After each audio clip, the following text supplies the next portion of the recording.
Salam alaikum, j'espère que tout le monde va bien.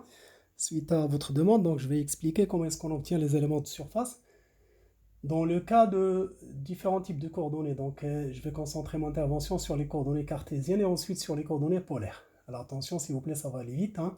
D'accord? Donc quand on prend dans un plan, dans un repère OX, Y et Z qui est perpendiculaire à ce plan, un point M qui est de coordonnées cartésiennes X, Y. Alors, comment définir l'élément de surface? Déjà, donc, pour définir l'élément de surface, il faudra varier deux paramètres. Commençons par varier le premier paramètre. Donc, si je varie la coordonnée x de la quantité dx, ça veut dire que je passe de l'abscisse x à l'abscisse x plus dx, alors ce point M va balayer un segment. Ce segment, que je représente en bleu, ça sera de longueur dx. D'accord. Alors maintenant, qu'est-ce qu'on va faire? On va varier la deuxième coordonnée donc y. Quand on varie le y, ce segment-là, hein, il va se déplacer verticalement, d'accord, d'une longueur dy. Dx, dy, ce sont donc les éléments de longueur, d'accord, ce sont des infiniment petits. Alors, ce qui fait que lorsque ce segment bleu se déplace verticalement de la longueur dy, il va balayer une petite surface. D'accord? Alors, cette petite surface que je représente ici, cette petite surface qui a la forme d'un rectangle, et donc c'est ce qu'on appelle la surface élémentaire, ou bien l'élément de surface dans le cas de coordonnées cartésiennes. Alors, il est clair que dans un rectangle, l'air est égal à la longueur qui est égale ici à dx fois la largeur qui est égale à dy.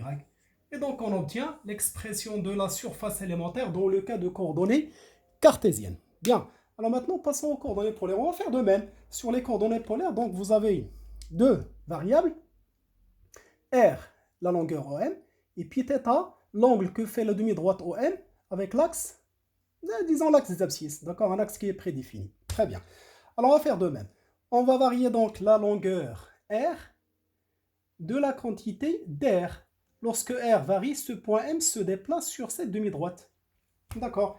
Donc ce point M, il se placera ici.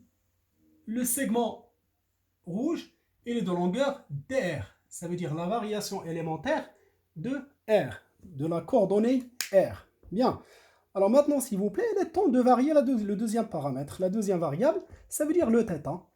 Quand on varie le θ, donc on est en train d'opérer une rotation. D'accord? Alors, lorsque je varie l'angle θ de la quantité dθ, ce point M, donc ça va balayer un arc de cercle. Alors cet arc de cercle, il fait ici donc, un angle dθ. Bien sûr, les variations, elles sont élémentaires, elles sont à l'infiniment petites. Je les agrandis sur le tableau pour vous permettre de les voir. D'accord? Alors, quand je fais varier l'angle θ de la quantité dθ, ce segment rouge, regardez-le bien, il va balayer une petite surface. D'accord? Cette petite surface qui a cette forme-là. Voilà. Eh ben, ça ressemble à un petit morceau de fromage. Tout ça, donc, ça se fait à l'infiniment petit. À l'infiniment petit, donc on assimile cette petite surface, là encore, à un petit rectangle. D'accord? Ce petit rectangle qui est de longueur dr et ce côté-là.